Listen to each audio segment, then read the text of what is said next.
అయ్యా, ఈ విషయంలో మీరు ఎవరైనా చెప్పుకోవాల్సింది ఏమైనా ఉంటే పెదరాయుడు గారికి చెప్పుకోవచ్చు. అయ్యా, రాజాబాబు టీచర్ అమ్మ ఒకళ్ళొకళ్ళు కౌగులించుకోవడం నా కళ్ళారా చూశానండి.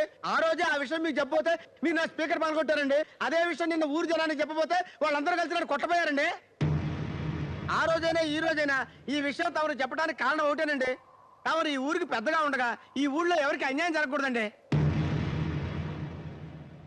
ఒకవేళ నా మాట మీద తమరు నమ్మకం లేకపోతే వాళ్ళిద్దరి మధ్య పోస్ట్ మ్యాన్ లా పనిచేసిన ఒక సాక్షి ఉన్నాడండి. నేనేనండి. జరిగిందంటే అయ్యగారు చెప్పరా? ఒకరోజు టీచర్ గారు నాకు 5 రూపాయలు ఇచ్చి తన కళ్ళు తిరిగి పడిపోయినట్టు రాజాబాబు గారితో చెప్పన్నారు. అబద్ధం చెప్పడం తప్పు కదా టీచర్? అబద్ధం కాదురా, అలా చెప్తేనే రాజాబాబుకి అర్థమవుతుంది. అది మాకు అలవాటలే. ఇదిగో తీసుకో, వెళ్ళు. నేను వెళ్ళి అలాగే చెప్పానండి. ఆ తర్వాత రాజాబాబు గారు టీచర్ గారి ఇంటికి వెళ్ళారండి. అదేనండి జరిగింది.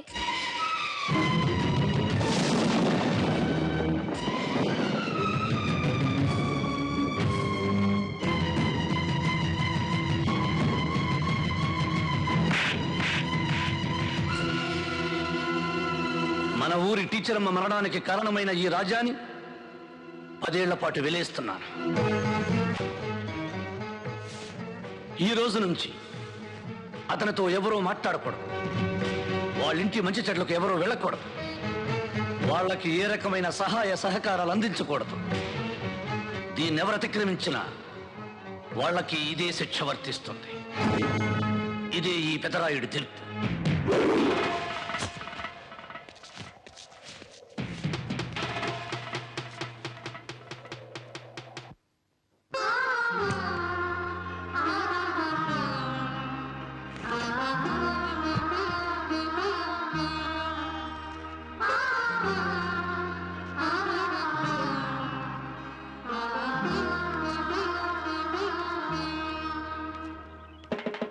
అందరూ వినండహో. జమీందారు చలపతిరాయుడు గారి కుటుంబానికి విధించిన 18 ఏళ్ల శిక్ష ఈ రోజుతో పూర్తయింది కనుక ఊరి జనం వారి కుటుంబంతో మాట్లాడొచ్చని, మంచి చెట్లకు పిలుచుకోవచ్చని తెలియజేయడం అయిందహో. 18 ఏళ్ల తర్వాత నేను ఈ గుళ్ళోకి వచ్చి చేతులెత్తి దండం పెట్టేది నాకు మంచి జరగాలని కాదే, ఆ పెదరాయుడికి చెడు జరగాలని. దేవుడు నా పక్కనున్నాడే. అందుకే సరిగ్గా నేను ఈ ఊళ్ళోకి అడుగు పెట్టేసరికి వాడి తమ్ముడిని వాడి చేతే ఊళ్ళోంచి వెళ్ళగొట్టేలా చేశాడు. దేవుడా, బోని చాలా బాగుంది. అలాగే ఆ కుటుంబం మొత్తం సర్వనాశనం అయ్యేటట్టు చెయ్యి స్వామి. జీవితంలో నువ్వింకా మారవా? మారను. రండ్రా. నమస్కారం అండి. ఇలారా, భుజం మీద తుండితి, నడుము కట్టుకో. ఇప్పుడు నమస్కారం పెట్టు. నమస్కారం అండి. అయ్యా, చెరుకు కొట్టించడానికి మనుషులు పిలిపించాలండి. కళ్ళంలో ఉన్న ధాన్యం బస్తాలకు ఎక్కించాలండి. పొగాకు తోటలో ఆకు కోసి బేర్లకు పంపించాలండి. అలాగే మనం కొత్తగా కొన్న కొబ్బరి తోట రిజిస్ట్రేషన్ విషయం పట్నం వెళ్ళి లాయర్ గారితో మాట్లాడాలండి. రాజా,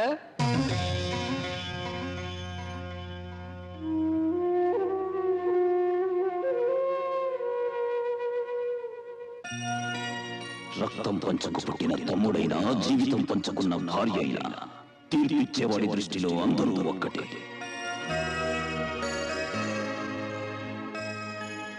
ఆచార్య గారు, ఆ పనులన్నీ రవీంద్రకి అప్పగించండి. వాడికి అనుభవం తక్కువ కదా, దగ్గరుండి మీరు చూసుకోండి.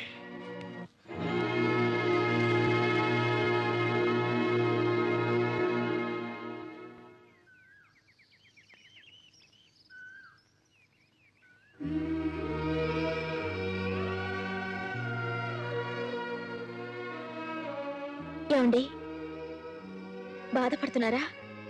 బాధ కాదు భారతి. ఆడదాని వల్ల రాజ్యాలు సామ్రాజ్యాలు కూలిపోయాయని పుస్తకాల్లో చదివాను.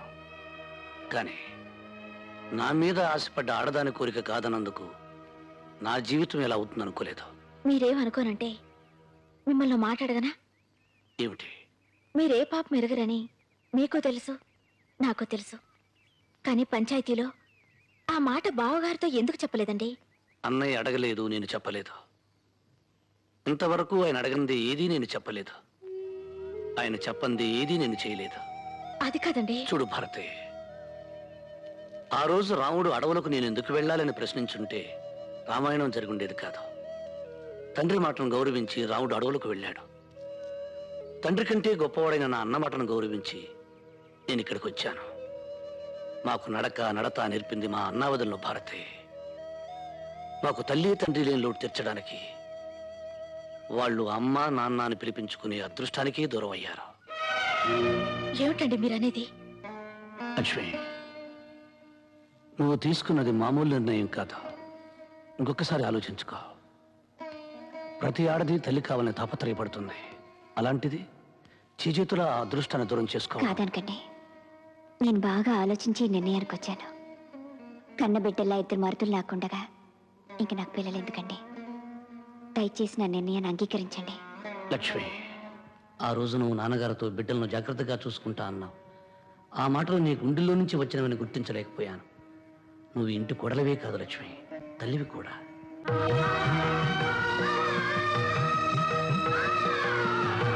నాకు అలాంటి మూఢనమ్మకాలు లేవు. అయినా నాకు తొందర వచ్చింది. పెళ్ళై ఇన్నేళ్ళైనా మీకు పిల్లలు లేరు కదా, మీరు కట్టుకోండి. భారతి, ఏమిటే కన్నీళ్ళు? నేను చాలా పొరపాట్లు చేశానండి. అంతటి ఉత్తములతో నేను ప్రవర్తించిన తీరు తలుచుకుంటే నాకే సిగ్గేస్తుంది.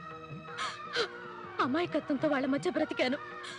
వాళ్ళ అవునొచ్చి తెలిసేసరికి వాళ్ళందరికీ దూరం అయిపోయాను. అదేనండి నా బాధ. భారతి, బాధపడకో. అయినా ఈ దూరం శాశ్వతం కాదుగా.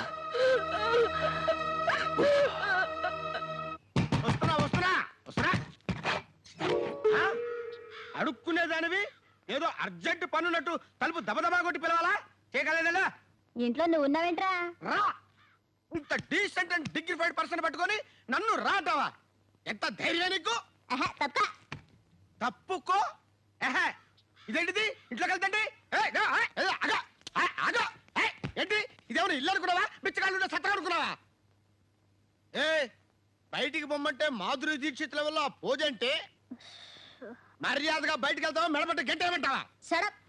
ఊకే సెవి కోసిన మేకల ఎందుకు అలా ఆడతావు? వెంటనే బజార్ వెళ్ళి ఓ మంచి కొర్ర మీన్ తీసుకొచ్చి పులుసెట్టు. కడుపు నిండా తిని బాగా రెస్ట్ తీసుకుంటానే.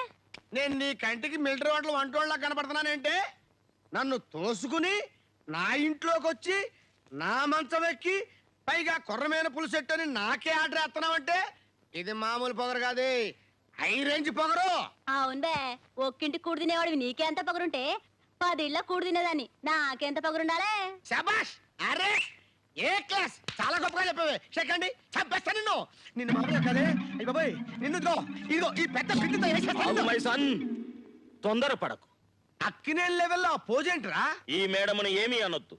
మేడమ్మా? అవును మై సన్, చిన్న మేడం. ఐ మీన్ నీకు పిన్ని వరస. ఇది నాకు పిన్ని వరస? ఎస్. ఒరే తుచ్చుడా, ఆఖరికి అడుక్కునేదాన్ని కూడా వదలలేదురా నువ్వు. నిన్ను బాగు చేయటం నా వల్ల కాదురా రే.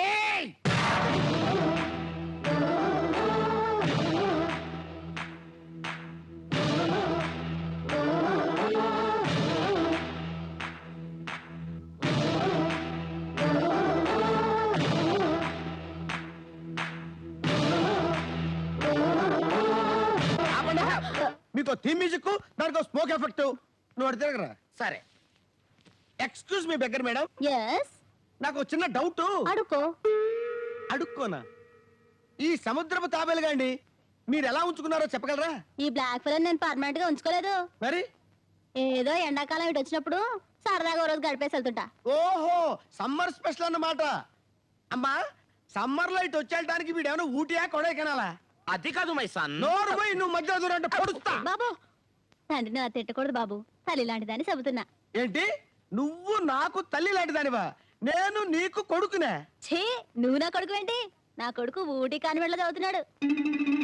విన్నావురా ఊర పంది నా తండ్రి, అడుక్కునే దాని కొడుకు ఊటీ కాన్వెంట్ లో చదువుతున్నాడా?